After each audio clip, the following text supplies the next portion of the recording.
प्रदेश में नैनीताल जनपद के चिड़ियाघर में पर्यटकों को जल्द ही सफेद बाघ देखने को मिल सकता है।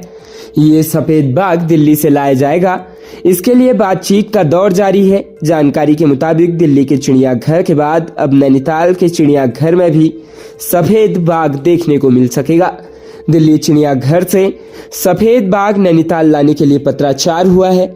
नैनीताल चिड़ियाघर प्रबंधन ने दिल्ली चिड़ियाघर को पत्र लिखकर एनिमल एक्सचेंज प्रोग्राम के तहत दिल्ली चिड़ियाघर से एक सफेद बाघ और कुछ पक्षियों की मांग की है।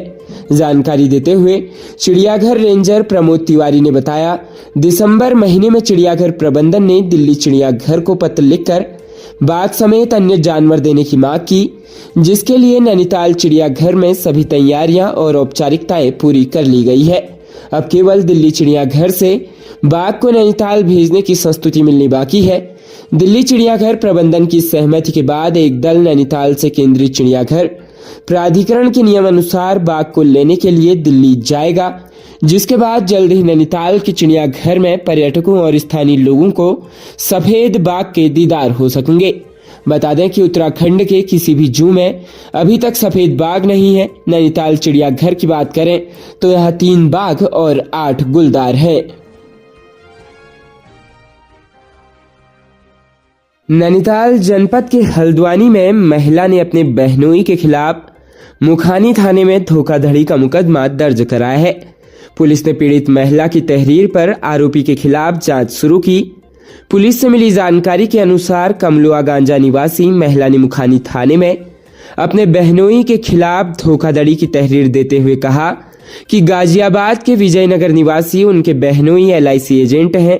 आरोप है कि बहनोई ने पीड़िता सुशीला को धन दोगुना करने का झांसा देकर उससे 19 लाख रुपए दिए।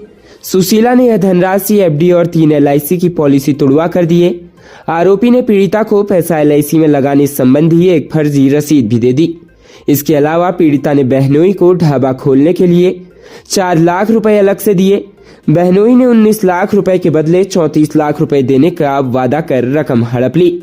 आरोप है कि बाद में बहनोई ने सेकेंड हैंड वाहन दिलाने के लिए 1,30,000 रुपए और ले लिए। यह लेन देन 2022 से फरवरी 2023 तक हुआ था। महिला का आरोप है कि अब वह अपनी रकम मांग रही है तो बहनोई अब उसको धमका रहा है। बहनोई के परिवार वालों के साथ पैसे देने की सहमति बनी, लेकिन उसके परिवार वाले भी अब उल्टा उसको धमका रहे हैं।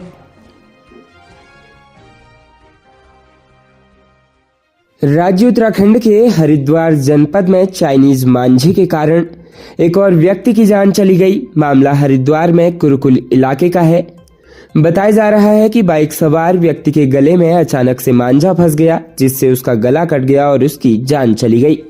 मृतक की शिनाख्त सुलेख चंद निवासी बेगमपुर बहादुराबाद के रूप में हुई। सुलेख चंद पंजाब में रेलवे में बतौर JE कार्यरत थे। सोमवार को सुलेख चंद अपनी पत्नी अरुणा देवी को एम्स ऋषिकेश से दिखाकर लौट रहे थे। तभी बीच रास्ते में गुरुकुल के पास उनके गले में मांझा फंस गया, जिससे वो गंभीर रूप से घायल हो गए। हरिद्वार नगर निगम की टीम तत्काल सुलेख चंद को घायल अवस्था में अस्पताल लेकर गए, जहां डॉक्टरों ने उन्हें मृत घोषित कर दिया। मामले के बारे में ज्यादा जानकारी देते हुए हरिद्वार के कनखल थाना प्रभारी मनोज नौटियाल ने बताया कि चाइनीज मांझे से एक व्यक्ति के घायल होने की सूचना प्राप्त हुई, जिसके बाद पुलिस मौके पर पहुंची, लेकिन तब तक घायल को हॉस्पिटल ले जाया जा चुका था, जहां उसे डॉक्टर ने मृत घोषित कर दिया। थाना प्रभारी मनोज नौटियाल ने बताया कि फिलहाल पुलिस आगे की कार्रवाई कर रही है। बता दें कि पुलिस ने पहले ही चाइनीज मांझे को लेकर सख्ती कर रखी थी। फिर चाइनीज मांझा चोरी छिपे हरिद्वार में बिका है, जिसका परिणाम यह है कि बसंत पंचमी के ही दिन 35 लोग चाइनीज मांझे की चपेट में आए, जिनका जिला अस्पताल में उपचार चल रहा है। वहीं सोमवार को चाइनीज मांझे की वजह से रेलवे के JE की मौत हो गई। हरिद्वार जनपद के झबरेड़ी कला गांव में एक हिस्ट्री शीटर ने स्वयं की जान ले ली। सूचना पर पहुंची पुलिस ने शव कब्जे में लेकर पोस्टमार्टम के लिए भेज दिया। फिलहाल पुलिस मामले की जांच पड़ताल में जुट गई है। झबरेड़ा थाना अध्यक्ष अंकुर शर्मा ने कहा कि जांच के बाद ही मामले में कुछ कहा जा सकता है। कहा कि पुलिस मामले की हर एंगल से पड़ताल कर रही है। गौर हो कि हरिद्वार के झबरेड़ी कला गांव में उस वक्त खलबली मच गई जब एक हिस्ट्री सीटर ने स्वयं की जान ले ली। लोग कुछ समझ पाते हिस्ट्री सीटर मौके पर लहूलुहान पड़ा था। आनन फानन में लोगों ने घटना की सूचना पुलिस को दी।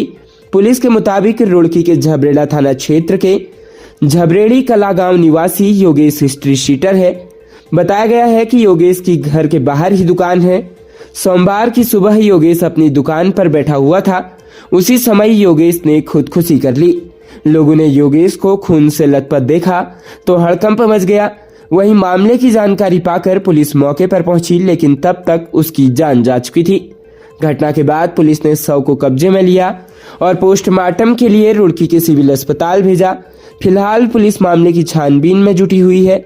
झबरेड़ा थानाध्यक्ष अंकुर शर्मा ने बताया कि हिस्ट्री चीटर के स्वयं की जान लेने की वजह का पता लगाया जा रहा है। जांच के बाद ही कुछ कहा जा सकेगा।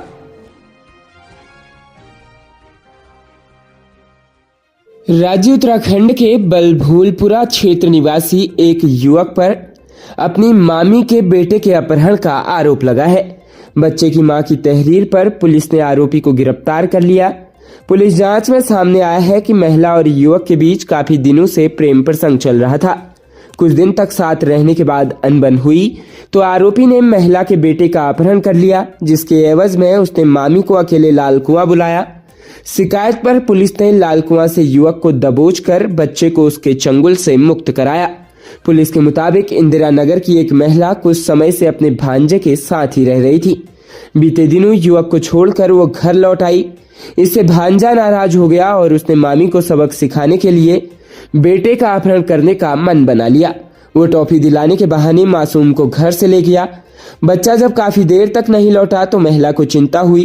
कुछ देर बाद महिला के पास फोन आया और युवक ने उसे छोड़कर चले आने पर धमकाया।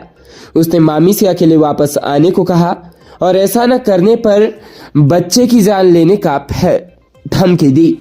बनभूलपुरा थाना प्रभारी नीरज सिंह भाकनी ने बताया कि महिला ने मामले की सूचना थाने में दी, जिसके बाद पुलिस ने तत्काल कार्रवाई की और महिला को युवक के पास जाने को कहा गया। पीछे से सादे कपड़ों में पुलिस कर्मियों की टीम लगा दी गई। जैसे ही आरोपी युवक महिला से मिलने के लिए लाल कुआं स्थित फ्लाईओवर पर पहुंचा तो पुलिस कर्मियों ने उसे दबोच लिया। पुलिस ने मौके से ही मासूम को बरामद कर लिया। थाना प्रभारी ने बताया कि आरोपी के खिलाफ जान लेने की नीयत से अपहरण किए जाने की धारा में प्राथमिकी दर्ज की गई है।